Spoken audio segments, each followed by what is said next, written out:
Hello, good morning students. Today we are going to start lecture 7 of 3D geometry. In this lecture we will discuss the equations of plane. मतलब हमारा जो concept रहेगा हमारा इस lecture के अंदर वो रहेगा अबाउट द प्लेन. इससे प्रीवियस हमने 6 लेक्चर्स करवाए हैं आपको 3D ज्योमेट्री के, जिसमें हमने आपको करवाया है स्ट्रेट लाइंस के बारे में आपको बताया है कि स्ट्रेट लाइन की इक्वेशंस हम कैसे सोल्व करते हैं, क्या होती है स्ट्रेट लाइन, और उसमें हम डिफरेंट फॉर्म में इक्वेशन ऑफ स्ट्रेट लाइन कैसे फाइंड करेंगे. आज का जो हमारा कॉन्सेप्ट है वो कॉन्सेप्ट है द प्लेन.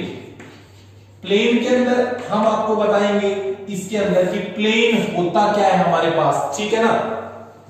दूसरा इसकी इक्वेशन क्या होती है, इसकी जो है कार्टेशियन फॉर्म में, वेक्टर फॉर्म में, ये सब आपको हम डिस्कस करवाएंगे. तो सबसे पहले हम बात करते हैं द प्लेन के अंदर कि प्लेन होता क्या है. देखो प्लेन होगा क्या, प्लेन एक हमारे पास क्या रहेगा, एक जो लाइन ये हमारा एक प्लेन है, ये आप प्लेन सरफेस देख रहे हो, ठीक है ना. अगर हम इसके अंदर 2 पॉइंट्स रखते हैं, ठीक, अगर हम ये मान लीजिए 2 पॉइंट्स रखें और दोनों को ज्वाइन करें तो ये एक ही सरफेस में लाइज करें. अगर हम कोई भी 2 पॉइंट्स लेते हैं और उनको ज्वाइन करने पर अगर वो एक ही सरफेस में लाइज करते हैं तो वो होगा प्लेन होगा, ठीक है ना. ये जो हमारा, हम कभी भी आपको एग्जांपल देंगे या बात करेंगे तो जो हमारे पास ये है ये प्लेन का काम करेगा, ठीक है. अब देखो सबसे पहले क्या होती है कि general form of the plane, कि general form of the plane. Plane की जो जनरल फॉर्म है वो होती क्या है, इसमें देखो 3 कोऑर्डिनेट्स x y z लेंगे तो हमारे पास होगी ax plus by plus cz plus d equal to 0.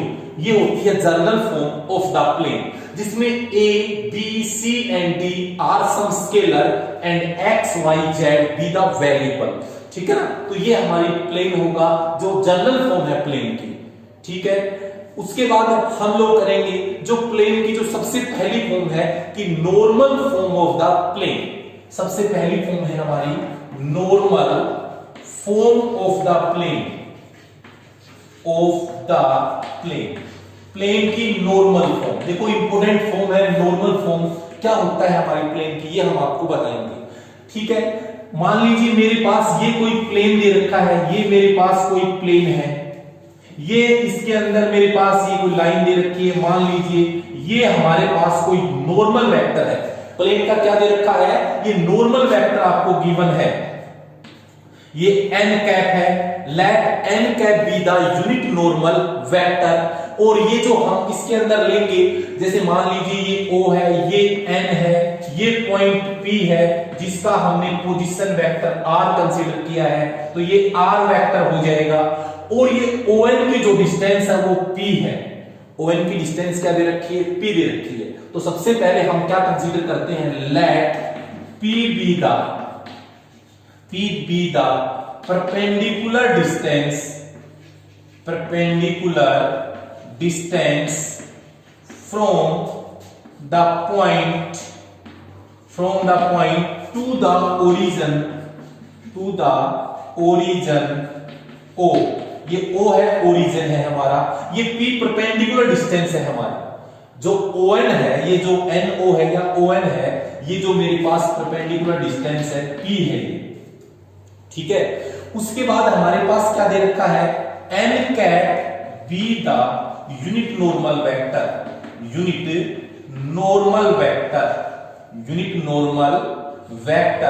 Perpendicular to the plane. इस प्लेन के परपेंडिकुलर है यूनिट नॉर्मल वेक्टर. देखिए जैसे आपके पास ये ON है, ये मेरे पास P है. अगर मैं ON यहां से जो मेरे पास NO वेक्टर की मैं बात करूं, देखो ON लिखो या NO लिखो, इस पर कोई फर्क नहीं पड़ता क्योंकि स्केलर है. अगर हम NO वेक्टर लिखें, ये PN कैप होगा. क्यों, तो कभी भी किसी भी वेक्टर अगर वेक्टर का साइन लगाते हैं तो उसके यूनिट वेक्टर से मल्टीप्लाई करते हैं, और यहां per unit vector n cap है, ठीक है. और जो मेरे पास ये दे रखा है OP वेक्टर, ये मेरे पास r वेक्टर के इक्वल है. जो प्लेन का जो OP वेक्टर है वो r के इक्वल है. और हम r को लेते क्या है, r को हम जनरली लेते हैं xi yj कैप और जेड के कैप, ये हम आर को लेते हैं। क्लियर? तो सबसे पहले हमें पीएन फाइंड करना है। अब देखिए यहां से हम जो मेरे पास है ये एनपी, ये अगर हम एनपी फाइंड करें by triangle law of vector addition, NP अगर हम फाइंड करते हैं by triangle law of vector addition, तो हमारा क्या होगा, ये यही तो होगा NO, जो NP होगा वो क्या होगा NO प्लस, यहां से आएगा NO प्लस OP, यही होगा NO प्लस OP, ये हमारा आएगा। ठीक है ना? अगर मैं इसको NO को मैं इसके अंदर देखो, यहां से एक बात आप ध्यान रखेंगे, मैं इसको ON में कंसीडर करता हूं, ये NP, इसको मैं ये भी लिख सकता हूं OP माइनस ON वेक्टर, क्योंकि आपको पता है इसका साइन भी ले सकते हैं। यहां से देखो ये ON वेक्टर है, थोड़ा ध्यान रखेंगे आप, ये क्योंकि ये इधर टुवर्ड द प्लेन है तो ये ON वेक्टर है, ये क्या है PN कैप, ये आप ध्यान रखेंगे, ये ON वेक्टर है क्योंकि टुवर्ड द प्लेन की तरफ परपेंडिकुलर डिस्टेंस हमारी है। तो आप देखो क्या किया, triangle law of vector addition लेंगे तो NP किसके इक्वल होगा NO प्लस OP, मैं NO को लिख सकता हूं ON, ठीक है, और अपोजिट साइन लेंगे तो यहां से OP वेक्टर है वो R वेक्टर है माइनस ये PN कैप है। क्लियर? ये हमारा आ गया NP वेक्टर। उसके बाद आपको ये पता है कि ये दोनों परपेंडिकुलर हैं। कौन कौन से परपेंडिकुलर हैं? कि जो ON है ये परपेंडिकुलर टू NP है, तो ये हम दिस इंप्लाइज ये हम लिख सकते हैं ON डॉट ON वेक्टर और NP वेक्टर का जो डॉट प्रोडक्ट होगा वो होगा हमारा 0, दोनों का जो डॉट प्रोडक्ट वो आएगा हमारा 0 आएगा। तो दिस इंप्लाइज ON हमारे पास है क्या, ये मेरे पास है, जो ON हमने ऊपर लिख रखा है ये हमारे पास है PN कैप डॉट, उसके बाद NP मेरे पास यहां से हमने सोल्व किया है जो कि होगा R vector minus PN cap, ये आपका होगा। अब जैसे आप डॉट प्रोडक्ट करोगे तो हमारा आएगा क्या, ये इसको इससे करेंगे तो ये हो जाएगा PN डॉट R माइनस इसको इससे हम करेंगे तो ये आ क्या जाएगा हमारा यहां से कि P स्क्वायर P इंटू ये आ जाएगा PN कैप और इक्वल टू 0। अब देखिए यहां से हमने कॉमन ले लिया, आप कॉमन भी ले सकते हो, क्या यहां से P हमने कॉमन ले लिया तो क्या हो जाएगा R dot N cap minus यहां से P कॉमन लेंगे N cap dot N cap, देखो N cap dot N cap हमारा 1 होता है तो सिर्फ हमारे पास 1P आएगा इक्वल टू 0। अब परपेंडिकुलर डिस्टेंस तो नॉट इक्वल टू 0 होती है तो आपके पास आ जाएगा R dot N cap minus P equal to 0। तो ये है, this is the equation of plane, this is equation of plane in normal form. किस फॉर्म में होती है ये? नॉर्मल फॉर्म में इक्वेशन ऑफ प्लेन होती है। इसको हम ऐसे भी लिख सकते हैं R dot N cap equal to P, और ये कैसी इक्वेशन है? ये वेक्टर इक्वेशन है, ये भी ध्यान रखेंगे। ये कैसी इक्वेशन है? ये वेक्टर इक्वेशन ऑफ प्लेन है। ठीक है, हम वेक्टर इक्वेशन ऑफ प्लेन इस टाइप से फाइंड करेंगे। तो आप याद रखेंगे अगर आपके पास N cap unit normal vector दे रखा है और perpendicular distance from the origin दे रखी हो तो निकालने का फॉर्मूला क्या होगा? R dot N cap equal to P। अब हम वेक्टर फॉर्म की बात करते हैं तो आप ये ध्यान रखिए जो N कैप है, ये N कैप जो हमारा होगा वो क्या होता है, क्योंकि यूनिट है, यूनिट वेक्टर के जो कंपोनेंट होते हैं वो डायरेक्शन कोसाइन होते हैं तो L हम लेंगे तो Li cap Mj cap Nk cap, तो यहां से हम रखेंगे देखो R वेक्टर जो ये R है इसकी वैल्यू मेरे पास क्या है? xi cap yj cap zk cap dot जो n कैप है इसकी वैल्यू क्या है? ni cap mj cap nk cap equal to p। अब आप डॉट प्रोडक्ट करोगे i को i से तो lx plus my plus nz equal to p, तो ये हो जाएगी Cartesian equation of plane, Cartesian equation of plane जो प्लेन रहेगा उसका कार्टेशियन इक्वेशन हो जाएगी Lx plus My plus Nz equal to P। ये वेक्टर इक्वेशन, ये कार्टेशियन इक्वेशन। देखो मोस्ट इंपोर्टेंट फॉर्म है normal form of the plane. आपके पास टू इंफॉर्मेशन होनी चाहिए, यूनिट नॉर्मल वेक्टर, दूसरा मेरे पास है perpendicular distance from the origin. और हम इसके अंदर बात करें, देखो इसका हम दूसरा केस लेते हैं। मान लीजिए आपके पास कोई प्लेन गिवन है। प्लेन क्या गिवन है? जैसे गिवन है r dot n vector equal to q। ये कोई आपके पास प्लेन गिवन है। अगर आपको इस प्लेन को किस फॉर्म में कन्वर्ट करना है, नॉर्मल फॉर्म में कन्वर्ट करना है, तो हम कैसे करेंगे? तो सबसे पहले आप ध्यान रखेंगे कि प्लेन को अगर हम नॉर्मल वेक्टर में कन्वर्ट करेंगे तो n वेक्टर की जगह हमारे पास n कैप आएगा। और n कैप निकालने का एक ही फॉर्मूला होता है n वेक्टर डिवाइड में मैग्नीट्यूड ऑफ n। तो कोई भी प्लेन अगर आपको यहां पर नॉर्मल वेक्टर दे रखा हो और आपको नॉर्मल फॉर्म में बनानी हो तो आपको यूनिट नॉर्मल वेक्टर बनाना पड़ेगा। It means dividing by n cap on both side, sorry divided by magnitude of n on both side. और मैग्नीट्यूड ऑफ n से बोथ साइड डिवाइड करोगे तो आपके पास क्या आ जाएगा r dot n cap is equal to, इसको हमने p कंसीडर कर लिया, इसको q upon magnitude of n को हमने p कंसीडर कर लिया है। तो आप कोई भी प्लेन, ठीक है ना, उसको अगर आपको नॉर्मल फॉर्म में बनाना होगा, नॉर्मल फॉर्म में क्वेश्चंस भी है हमारे एक्सरसाइज में, ये नॉर्मल फॉर्म में जब भी आपको बनाना होगा तो जो हमारा नॉर्मल वेक्टर है उसके मैग्नीट्यूड से डिवाइड करेंगे। तो आप ध्यान रखेंगे, आगे हम एक्सरसाइज में क्वेश्चंस भी करेंगे और ये भी हम आपको बताएंगे। तो ये आप बातें ध्यान रखेंगे, ठीक है। उसके बाद जो नेक्स्ट जो फॉर्म है प्लेन की हमारी, वो क्या है? Equation of plane. ये हमने आपको नॉर्मल फॉर्म में बताई है, अब हम आपको बताएंगे equation of plane which passing through the one points, जो वन पॉइंट से पास करता है, ठीक है ना, पॉइंट से पास करेगा हमारा, वो हम आपको क्लियर करेंगे। Equation of plane passing through the given point. Second हमारा कॉन्सेप्ट है equation of plane passing through the given point, passing through the given point, given point, कोई भी given points है वहां से पास करें उस प्लेन की इक्वेशन हमें फाइंड करनी है, ठीक है ना। तो हमें सबसे पहले हमने क्या कंसीडर किया? लेट क्या कर देंगे हम? उसके अंदर सबसे पहले हम नॉर्मल वेक्टर कंसीडर करेंगे, normal vector passing through the point. Let plane passing, या कोई passing through the point, passing through the point क्या कंसीडर कर लिया? x1 y1 z1, passing through the point x1 y1 z1 having position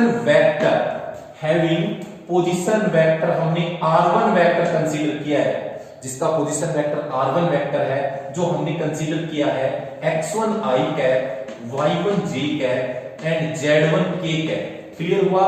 and n vector be the normal vector to the plane, normal vector to the plane. देखो आपको सिर्फ equations याद करनी है। जैसे मैंने आपको इसमें जो इससे पहला कॉन्सेप्ट था हमारा, वो कॉन्सेप्ट क्या था? इक्वेशन ऑफ प्लेन, जिसमें नॉर्मल वेक्टर पी वेक्टर। देखो मैं आपको कंप्लीट प्रूफ बता रहा हूं समझा के, बाकी आपको जिस पर मैं ये आपको ट्रायंगल टाइप का जो साइन बनाऊंगा सिर्फ आपको वही याद करनी है। आपको ये याद रहना चाहिए कि इसमें हमें किसकी रिक्वायरमेंट है और इससे रिगार्डिंग फॉर्मूला कौन सा लगेगा, ठीक है। तो अब जैसे मान लीजिए मैं आपको समझाने के लिए क्लियर कर रहा हूं, इसमें ये कोई प्लेन आपके पास गिवन है, ठीक है। यहां से मैंने 3 पॉइंट्स कंसीडर कर लिए। ये मेरे पास नॉर्मल वेक्टर है, ठीक है। ये n है, ये ओरिजिन है, ये p पॉइंट है जिसके कोऑर्डिनेट है r वेक्टर, मतलब जो ये रहेगा मेरा r वेक्टर ही रहेगा। और ये a पॉइंट है जहां से प्लेन पास कर रहा है, जिसका पोजीशन वेक्टर r1 है। इसका पोजीशन वेक्टर क्या है? r1 वेक्टर है, पोजीशन वेक्टर R1 है। तो आप सब लिख दीजिए, देखो हमने R1 लिखा है। सिमिलरली आपको ये भी पता है R वेक्टर सब में सेम रहेगा, xi yj z के जो कोऑर्डिनेट्स रहेंगे, ठीक है। अब यहां से अगर हम बात करते हैं नॉर्मल वेक्टर की, तो यहां से होगा ai plus bj plus ck, ये मैंने कंसीडर कर लिया। या आप ये भी लिख सकते हो, यहां पर a के ब्रैकेट में x1 y1 z1 और n के ब्रैकेट में a b c, मतलब ये उसके डायरेक्शन रेशियो है, ठीक है। और यहां से r वेक्टर का आपको पता है, r1 पता है, ठीक है। अब अगर हम बात करें ap वेक्टर, जो यहां से AP वेक्टर होगा हमारा, वो क्या होगा, OP माइनस OA, या आप देखो दूसरे तरीके से आप ऐसे लिख सकते हो कि AO वेक्टर, ऐसे, क्योंकि आपने ऐसा देखा होगा ट्रायंगल ऑफ वेक्टर एडिशन, इसको इस टाइप से लिख लो। अगर आपको इसमें कोई दिक्कत हो रही है तो आप ऐसे लिख लीजिए कि जो AP वेक्टर है वो यही तो होगा AO vector plus OP vector, क्योंकि दोनों में सेम पॉइंट है, कैंसिल आउट होंगे तो AP के ही इक्वल होगा, ठीक है। आपके पास जो गिवन में है वो सब बातें लिख लीजिए। आपके पास ये OA गिवन है, OA जो OA वेक्टर है वो गिवन है R1 वेक्टर, जो कि आपको पता है यहां से है ये R1 x1 i cap, y1 j cap, z1 k cap, ठीक है। OP वेक्टर भी आपको अच्छी तरह नोन है, जो कि R वेक्टर है, और जो ON वेक्टर है वो भी आपको नोन है, N वेक्टर है, ये हमने लिख लिया। अभी आप इसको ऐसे भी लिख सकते हो AP वेक्टर, यहां से जो हमारे पास ये OA है, क्योंकि हमें डायरेक्शन OA की दे रखी है और हमने यहां AO लिया है, तो इसके अगर मैं जो इनिशियल और फाइनल पॉइंट चेंज करूंगा तो इसका साइन अपोजिट हो जाएगा। तो यहां से माइनस OA मेरे पास R1 है और OP मेरे पास R वेक्टर है, तो आपके पास ये AP वेक्टर आ गया, जो कि है R vector minus R1। Clear हुआ? उसके बाद आपके पास गिवन में क्या है, जो ये AP है, जो मेरे पास ये AP है, ये परपेंडिकुलर है OA के, मींस जो AP है दिस इंप्लाइज कि AP perpendicular to ON। It means अगर कोई भी टू वेक्टर्स अगर परपेंडिकुलर है तो उनका डॉट प्रोडक्ट 0 होता है, ये बात आपको अच्छी तरह पता होना चाहिए। AP डॉट ON 0, तो AP मेरे पास होगा क्या, AP मेरे पास है ये R माइनस R1 डॉट, ये है N वेक्टर इक्वल टू 0। तो ये जो फॉर्म हमारी है, ये कैसी फॉर्म है, ये जो फॉर्म हमारी है ये है vector form of the plane, vector form of the plane, कि किसी प्लेन की वेक्टर फॉर्म है, ठीक है। टाइप कौन सी प्लेन, जब आपको पासिंग पॉइंट्स दे रखा और नॉर्मल वेक्टर, आपको देखो यहां से R1 और N पता होना चाहिए, प्लेन का पासिंग पॉइंट और नॉर्मल वेक्टर पता होना चाहिए। इस चीज को हम ऐसे भी लिख सकते हैं R dot N minus R1 dot N vector equal to 0, ये R dot N vector is equal to R1 dot N vector, इसको हम ऐसे भी लिख सकते हैं, कोई प्रॉब्लम नहीं है। आपको देखो सिर्फ ये और ये याद करनी है, आपको ये सारा प्रूफ करने की जरूरत नहीं है, ये हमने समझाने के लिए क्या है, आपको नोन क्या होगा क्वेश्चन में, passing point of the plane and normal vector of the plane. Passing point को आप R1 से कंसीडर करोगे, नॉर्मल वेक्टर को आप N वेक्टर से कंसीडर करोगे, और आप इस फॉर्मेट में रख के इक्वेशन ऑफ प्लेन निकाल सकते हो। दूसरा, ये कैसी इक्वेशन है, वेक्टर है। अगर आपको कैसी फॉर्म निकालनी हो, इसके अंदर आपको निकालनी है कैसी फॉर्म, कार्टेशियन फॉर्म, तो आप वैल्यू रखिए। देखो R की वैल्यू आपके पास क्या है, या इसमें देखिए ये हमारी वेक्टर इक्वेशन है, ठीक है ना, हमने आपको वेक्टर इक्वेशन बताई थी आपको। अब हम आपको बताएंगे इसकी कार्टेशियन इक्वेशन, मैंने क्लियर कर दिया वो, ठीक है। अब यहां से देखो R माइनस R1 है, तो आपको पता है वैल्यू ऑफ R मेरे पास क्या है, वो है xi plus yj plus z of k, यही है मेरे पास R। और जो R1 वेक्टर है वो लिखेंगे हम, R1 वेक्टर आपको बताया हुआ है x1 i cap, y1 j cap, z1 k cap आपका आएगा, ठीक है।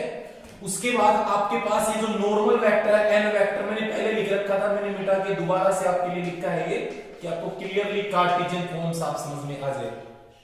अभी आप देखोगे कि यहां से हम देखिए यहां पुट कर दीजिए तो r मेरे पास क्या है xi yj plus zk minus यहां से ये है x1i cap y1j cap z1k cap dot n vector है ai plus bj plus ck equal to मेरा 0 होगा।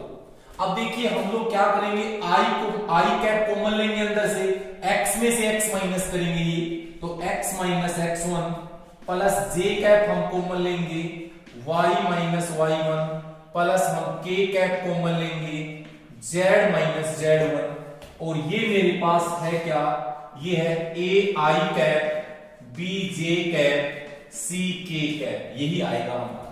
फिर हम क्या करेंगे i कैप को i से मल्टीप्लाई करेंगे तो a x minus x1 b क्या होगा हमारा y minus y1 c z minus z1 equal to 0।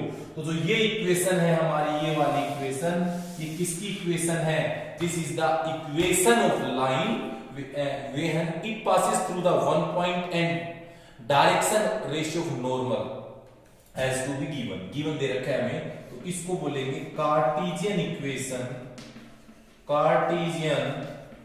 Equation of plane.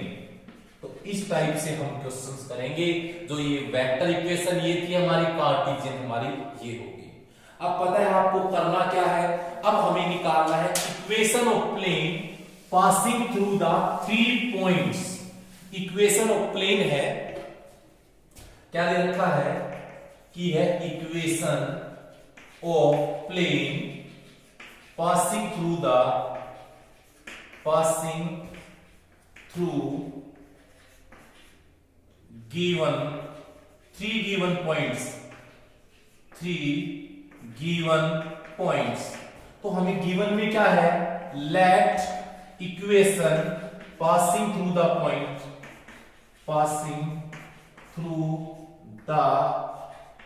Point मेरे पास r1 गिवन है जो कि है x1i cap y1j cap z1k cap ये मेरे पास गिवन है। दूसरा r वेक्टर आपके पास गिवन है ये गिवन है xi yj zk और उसके बाद आपके पास ये भी गिवन है यहां से r2 वेक्टर मेरे पास गिवन है x2i cap y2j cap z2k cap and r3 vector given है x3i cap y3j cap z3k cap ये आपके पास गिवन है। अब हम इक्वेशन ऑफ प्लेन फाइंड करेंगे। तो देखिए ये हमारा डायग्राम होगा जो इसके अंदर हम लिख सकते हैं ऐसे के पास 3 पॉइंट से पास करता है। तो आप लोग देखिएगा 3 पॉइंट से जब आपके पास पास करेगा तो इक्वेशन ऑफ प्लेन क्या होगी।